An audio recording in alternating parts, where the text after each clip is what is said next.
ഈ കച്ചവടം വിപുലമായി വികസിച്ചു കഴിഞ്ഞിട്ടുണ്ട്. ഈ ഹജ്ജ് കച്ചവടം അത്രമാത്രം ഈ സാധുക്കൾ എന്റെ അമ്മായിയൊക്കെ ആകെയുള്ള പരിന്ന് കൂടിയും വിറ്റിട്ടാ ഈ ഉംറക്ക് പോയിക്കണത്. പാവം തോന്നിയിട്ട് എനിക്ക്.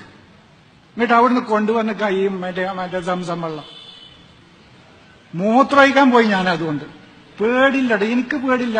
കാരണം അള്ളാഹുവിന്റെ ഖുർആനിൽ അങ്ങനെ ഒരു സംസമില്ലാത്തോടത്തോളം കാലം എന്നെ സംബന്ധിച്ച് പേടില്ല. എനിക്ക് പേടില്ല. അള്ളാഹുവിന്റെ കിതാബിൽ അങ്ങനെ ഇല്ലാത്തിടത്തോളം കാലം എന്നെ സംബന്ധിച്ച് നിങ്ങൾ എന്ത് പറഞ്ഞ് പേടിപ്പിടിച്ചാലും എനിക്ക് പേടില്ല. അങ്ങനെ ഒരു വാക്കന്നല്ലല്ലോ സംസം എന്ന് പറയുന്ന ഒരു വാക്കന്നെ ഖുർആനിലില്ലല്ലോ. എന്റെ അഭിപ്രായത്തിൽ ഇബ്രാഹിം നബി ആ നാട്ടിൽ വന്നിക്കണമെന്ന് തന്നെ സംശയം. മാ അതാഹും മിൻ കിതാബിൻ യദ്റുസൂനഹു, സൂറത്ത് സബയിൽ അള്ളാഹു പറയാം, മാ അതാഹും അവർക്ക് വന്നിട്ടില്ല